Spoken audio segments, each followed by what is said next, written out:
Imagine this, a national army armed with machine guns declaring war on birds. Sounds like a comedy sketch, right?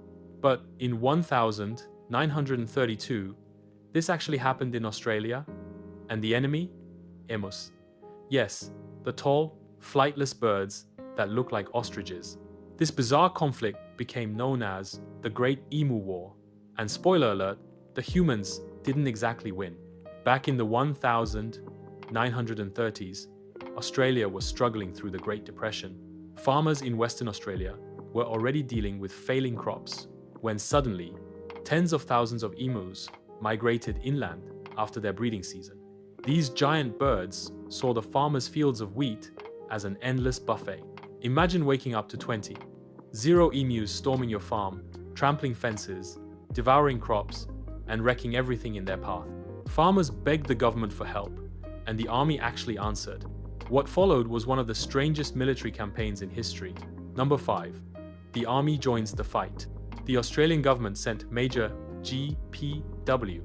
Meredith and soldiers armed with Lewis machine guns to handle the emu invasion. The plan sounded simple. Roll out with trucks, mow down birds, save the farms. But emus aren't dumb.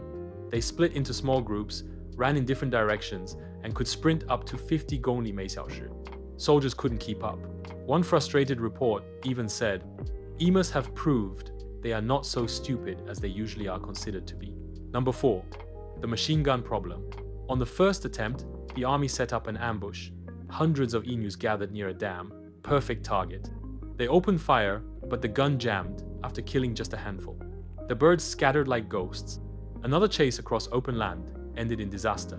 The army fired over 0 rounds and only managed to kill a few dozen emus. That's less than 1 bird per 100 bullets. Major Meredith admitted, "If we had a military division with the bullet-carrying capacity of these birds, it would face any army in the world." Number 3. Emus outsmart the military.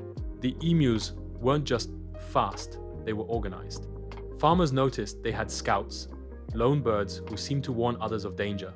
Every time soldiers got close, the flock would scatter before gunfire could begin. The media caught wind of the fiasco and mocked the government, running headlines like "Emus command victory." The war was becoming a public embarrassment. Number 2. The human losses. No soldiers died, but the damage was humiliating. Trucks broke down, chasing birds over rough terrain, soldiers ran out of ammo, and morale collapsed. Meanwhile, the emus kept eating crops and multiplying. Farmers were left with destroyed fences that also let in rabbits, another plague of the time. In the end, the government quietly withdrew the troops. They simply admitted defeat to birds. Number 1. Who really won? The Great Emu War ended in December 1932. Official records claimed around 900 emus were killed, but tens of thousands survived and thrived. Farmers eventually turned to bounty hunting and new fencing methods instead of military campaigns. The emus had survived an actual war, proving themselves tougher than machine guns. To this day, Australians laugh about the absurdity. A modern army couldn't beat a flock of birds. So what do we take away from this strange story?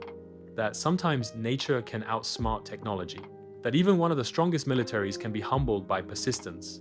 And that emus, against all odds, secured a place in history as the only birds to defeat soldiers in battle. Which part of the Emu War surprised you the most? The machine guns jamming, the emus acting like scouts, or the fact that the army admitted defeat? Let me know in the comments. And if you loved this bizarre piece of history, make sure you smash that like button, subscribe for more unbelievable stories, and check out our next video about history's strangest wars. Trust me, you won't believe who else humans have fought against.